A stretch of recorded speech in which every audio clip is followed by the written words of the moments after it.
মই আপোনালোকক এতিয়া কওঁ যে চাকৰিটো এতিয়া অসমৰ মুখ্যমন্ত্ৰীয়ে গোটেইটো ধুঁৱলি কুঁৱলি কৰিব খুজিছে। কৈছে যে ফেচবুকত কোনোবাই লিখিছে, গতিকে নৈতিকতাৰ খাতিৰত আমি পদত্যাগ কৰিব লাগে।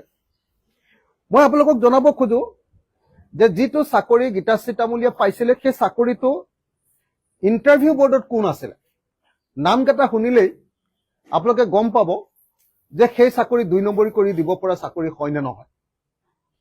সেই ইণ্টাৰভিউ বৰ্ডত আছিলে 4জন মানুহ।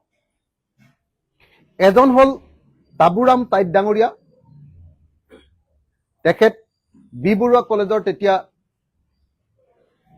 জিবিৰ গভৰ্ণিং বডিৰ প্ৰেচিডেণ্ট আছিলে।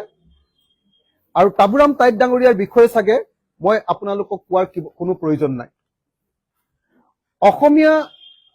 অসমৰ সমাজ জীৱনে যিবিলাক পণ্ডিত মানুহক জন্ম দিছে, সৰ্বজন শ্ৰদ্ধেয় যিসকলক পণ্ডিতৰ জন্ম দিছে, তাৰ ভিতৰত তাবুৰাম টাইট ডাঙৰীয়া এজন অন্যতম ব্যক্তি। তাবুৰাম টাইট ডাঙৰীয়াৰ সততা আৰু নৈতিকতাৰ ওপৰত আজিলৈকে আঙুলি টোৱাব পৰা অসমত কোনোবা মানুহ জন্ম হৈছে বুলি আমি নাভাবো। তাবুৰাম টাইট ডাঙৰীয়া মিচিম নগজাগৰণৰ খনিকৰ বুলি কোৱা হয়। তেখেতে মিচিং ফক টেলছৰ ওপৰত কেনেকুৱা কাম কৰিছে আপোনালোকে সকলোৱে নিশ্চয় জানে।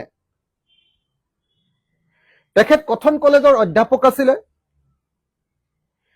তেখেতে পাছ কৰি আহিছিলে ইউনিভাৰ্চিটি অৱ লণ্ডনৰ পৰা। তেখেত এবিলাকৰ ডাইৰেক্টৰ আছিলে। এবিলাক মানে আপোনালোকে সকলোৱে জানে, আনন্দৰাম বৰুৱা যিটো আমাৰ গৱেষণা প্ৰতিষ্ঠান, তাৰ ডাইৰেক্টৰ আছিলে। হায়াৰ এডুকেশ্যনৰ তেখেত ডাইৰেক্টৰ আছিলে, আৰু হায়াৰ এডুকেশ্যনৰ বোধহয় আটাইতকৈ সন্মানীয় ডাইৰেক্টৰ বিলাকৰ ভিতৰত এজন আছিলে, যাৰ গাত কেতিয়াও কেলেংকাৰীৰ দাগ লগা নাছিলে। আৰু তেখেতে অসমীয়া, মিচিং আৰু ইংৰাজী এই মাল্টিলেংগুৱেজ ডিক্সনেৰী তৈয়াৰ কৰি অসমৰ সাহিত্য জগতলৈ বিশাল অৱদান আগবঢ়াই গৈছে। দ্বিতীয়জন সদস্য আছিলে বিশ্বেশ্বৰ হাজৰিকা ডাঙৰীয়া, পণ্ডিত। বিশ্বেশ্বৰ হাজৰিকা ডাঙৰীয়া খুব ইণ্টাৰেষ্টিংলি সৰু পথাৰৰ মানুহ, আৰু অসমৰ অৰিজিনেল থিংকাৰ বিলাকৰ ভিতৰত এজন। বিশ্বেশ্বৰ হাজৰিকা সৰু পথাৰৰ পৰা আহিছিলে। ঘৰ আমাৰ ভূপেন হাজৰিকা ডাঙৰীয়াৰ ঘৰৰ কাষতে। তেখেতে অসমীয়া ভাষাৰ উৎপত্তিৰ ওপৰত, original development of Assamese language, তাৰ ওপৰত তেখেতে অৰিজিনেল থিয়ৰী বুলিয়ে ক'ব পাৰি, অৰিজিনেল বিশ্লেষণ এনালিচিছ তেখেতে আগবঢ়াইছিলে।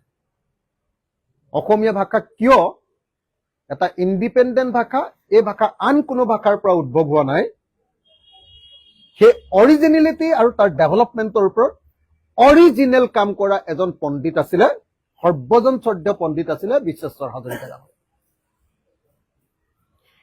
তেখেতৰ চৰ্যাপতৰ ওপৰত যি ইণ্টাৰপ্ৰিটেশ্যন আছিলে, সেইটো অকল অসমৰ কাৰণে নহয়, গোটেই ভাৰতবৰ্ষৰ কাৰণে অৰিজিনেল ইণ্টাৰপ্ৰিটেশ্যন বা অৰিজিনেল থিংকিং আছিলে চৰ্যাপদৰ ওপৰত। বিশ্বেশ্বৰ হাজৰিকা অসমৰে এজন অত্যন্ত ডাঙৰ পণ্ডিত, আৰু সৰু পথাৰৰ পৰা ওলাই অহা ইতিহাসৰ আটাইতকৈ ডাঙৰ পণ্ডিতজন। অসমীয়া সাহিত্যৰ বুৰঞ্জীৰ প্ৰথম খণ্ডটো তেখেতে সম্পাদনা কৰিছিলে, এবিলাকৰ পৰা ওলাইছিল।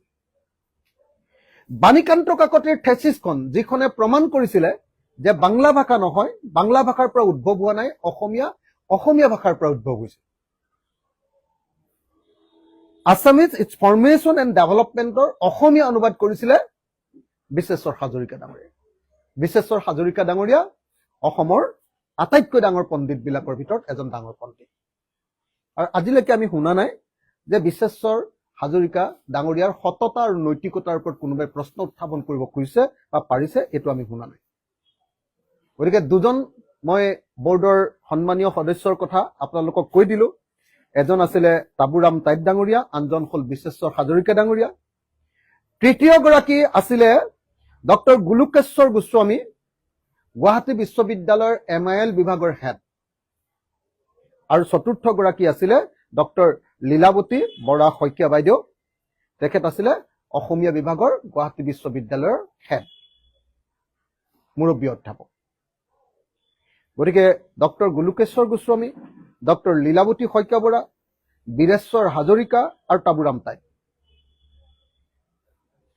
এই চাৰিজনৰ পণ্ডিতৰ, এই চাৰিজন শিক্ষাবিদৰ বোৰ্ডে গীতাশ্ৰী তামুলীক নিযুক্তি দিছিলে